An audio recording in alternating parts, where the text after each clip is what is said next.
ആകാശവാണി തിരുവനന്തപുരം നിലയത്തിന്റെ 75ാം വാർഷികത്തോടനുബന്ധിച്ചുള്ള പ്രതിമാസ പ്രഭാഷണ പരിപാടി ആലപ്പുഴയിൽ സംഘടിപ്പിച്ചു. പ്രഭാഷണ പരമ്പരയിലെ 7ാമത് പരിപാടിയാണ് തലവടി SDVS ഗ്രന്ഥശാലയുടെ സഹകരണത്തോടെ മാണത്താറ സുബ്രഹ്മണ്യസ്വാമി ക്ഷേത്ര ഓഡിറ്റോറിയത്തിൽ സംഘടിപ്പിച്ചത്. തുടർന്ന് നടന്ന പൊതുസമ്മേളനം Kuttanad MLA Thomas K Thomas ഉദ്ഘാടനം ചെയ്തു. ചടങ്ങിൽ തിരുവനന്തപുരം ആകാശവാണി പ്രോഗ്രാം മേധാവി ശിവകുമാർ ആമുഖ പ്രഭാഷണം നടത്തി.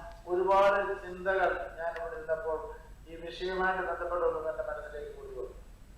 ഒരു കാലത്ത് നമുക്ക് ഉത്തേജനവും പ്രചോദനവും തന്നിരുന്നത് ആകാശവാണി തിരുവനന്തപുരം, തൃശ്ശൂർ, ആലപ്പുഴ തന്നെയാണെന്നുള്ള കാര്യത്തിൽ സംശയമൊന്നുമില്ല. ഒരു കാലത്ത് നമ്മുടെ എല്ലാം ആശ്രയം അതായത് കാലം കഴിഞ്ഞപ്പോൾ അല്ലെ ഒരുപാട് മാധ്യമങ്ങളും അതുപോലെ TV ചാനലുകളും സംവിധാനങ്ങളും ഹൈടെക് ഇൻഫോർമേഷൻ ടെക്നോളജികളൊക്കെ വന്നപ്പോൾ ഇതെല്ലാം പുറകോട്ട് പോയി.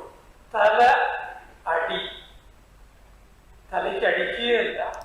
കുട്ടനാടിന്റെ ചരിത്രവും വർത്തമാനവും എന്ന വിഷയത്തിൽ ചരിത്രകാരൻ MG ശശിഭൂഷൺ പ്രഭാഷണം നടത്തി.